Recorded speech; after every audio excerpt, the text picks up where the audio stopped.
A jungle junkie. The following is an Urban Jungles Radio exclusive.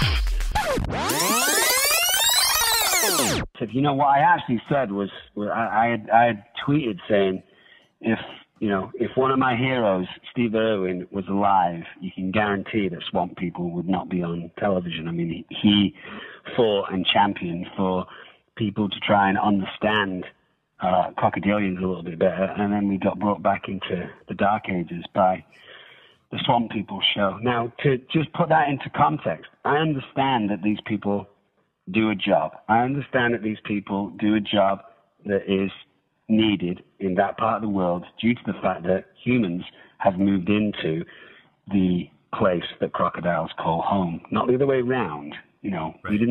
We weren't living there and suddenly we're inundated with crocodiles. What happened was we moved into the swamps where crocodiles live, and now we find that we come into contact with them. Now, I'm aware of the fact that if there is a 6, 7, 8 foot alligator or crocodile that hangs out near your back garden and you have a 2-year-old son and daughter, I understand that that is dangerous and you need to, be responsible and maybe move the crocodile out into the wild or, do something to control the numbers. I appreciate there needs to be a cull.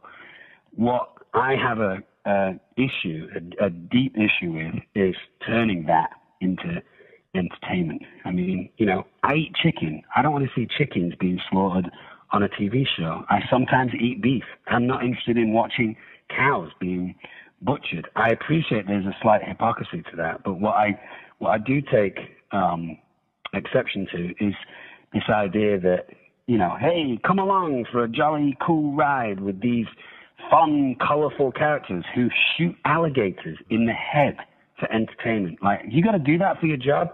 Go at it. I appreciate it. You have to make wages. You have to feed your family. Turning that into television, like, hey, we caught one. Great. Hey, we pulled it out of the net. Great. Hey, I'm going to take out my shotgun and shoot it in the face. Like, that's not fun for me to watch. And these animals are intelligent. They feel stress.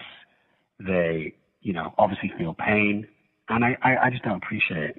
That's awesome. No, it's good to hear, man, because I think too many people are just way complacent about this kind of stuff. And I mean, what you're saying, I just want you to know personally, you're making waves for sure.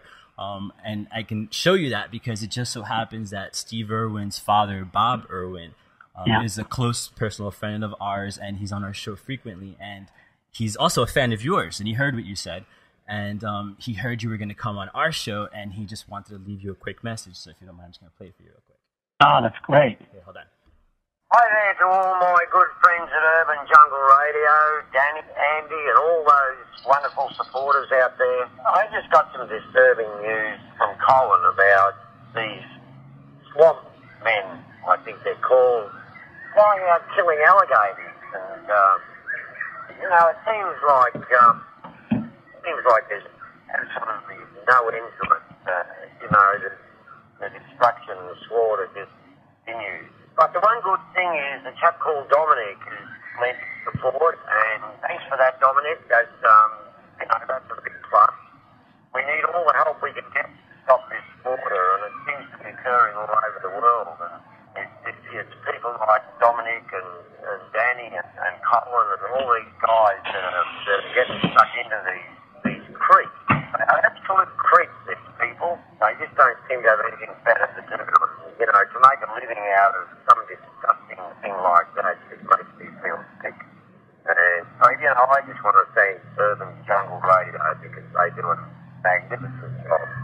Good on you guys, and I'll catch up with you soon. Thank you. So he obviously feels similarly to you, maybe a little stronger, I think. But Bob's the man, and he was really happy to hear that you were on board with, speaking out against this, because it's something that he's been fighting, and he's been helping us fight a lot of stuff here that goes on in the States, and especially picking on the animals that really seem to get it the worst, which really end up being the reptiles, unfortunately.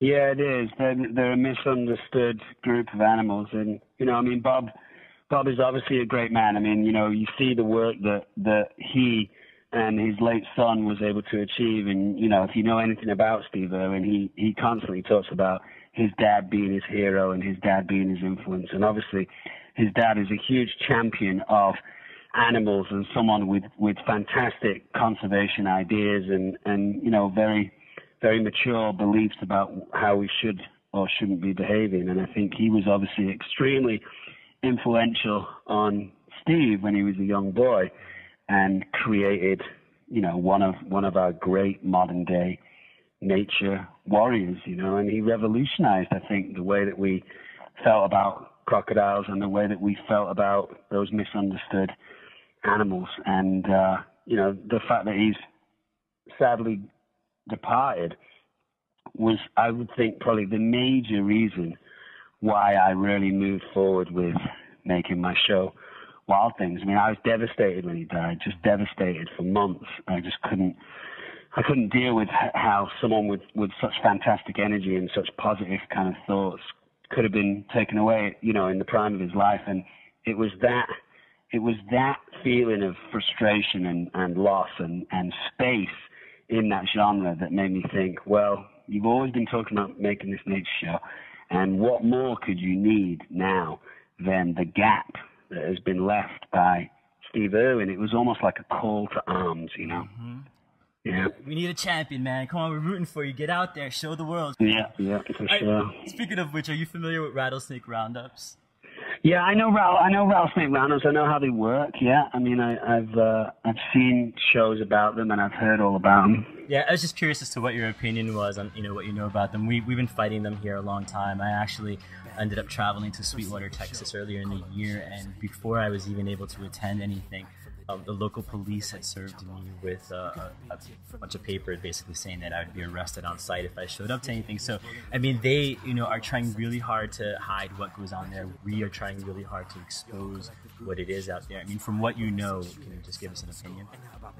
Well, once again, it harks back to that thing that I said earlier on in the sense that we are only able to look at our world through human eyes. And unfortunately, what's happened historically over the years with rattlesnakes is they've become this kind of nightmarish creature. And, you know, when you look at it from a very simplistic, poorly educated, I should say, kind of ignorant point of view, what you learn is there is an animal out there that if it bites you can potentially kill you. And why should we have these animals? All they do is kill humans. That's all they do. Now, that's obviously a point of view that is slightly skewed, because obviously rattlesnakes don't wake up in the morning and think, okay, I have to kill 5 humans today. That's my ambition. They just don't act that way. If you happen to get bitten by a rattlesnake, it's usually because you've startled them, or you've inadvertently scared them, or you've not heeded the warnings. You know, you've been playing around with them in the wild or something like that. Rattlesnakes control large populations of mice, rats, different types of rodents, different types of animals that, again, if rattlesnakes weren't around, they would breed out of control and cause a lot of diseases. I think that in certain parts of America, certain parts of the world certainly, but certain parts of America where there are large areas of open space where humans don't tend to go, I don't see why humans are going into those places and pulling rattlesnakes out of those places to kill. They're not doing anything wrong.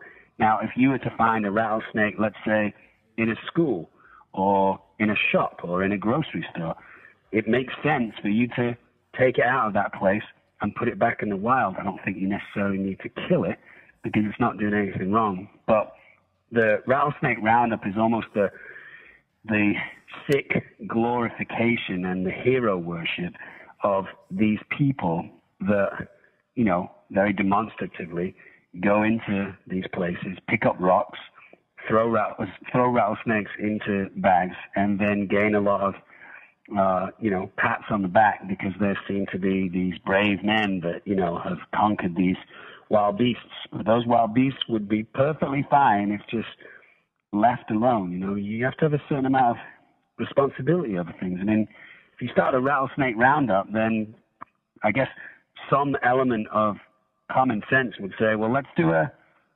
lion roundup. Let's do a grizzly bear roundup. Let's do an elephant roundup. Let's round up every single animal that could potentially cause harm to humans. You know, it's just silly. We need to understand that there is enough places on Earth for us to live alongside these animals. Thank you. This is Dominic Monaghan, and you're listening to Urban Jungle Radio.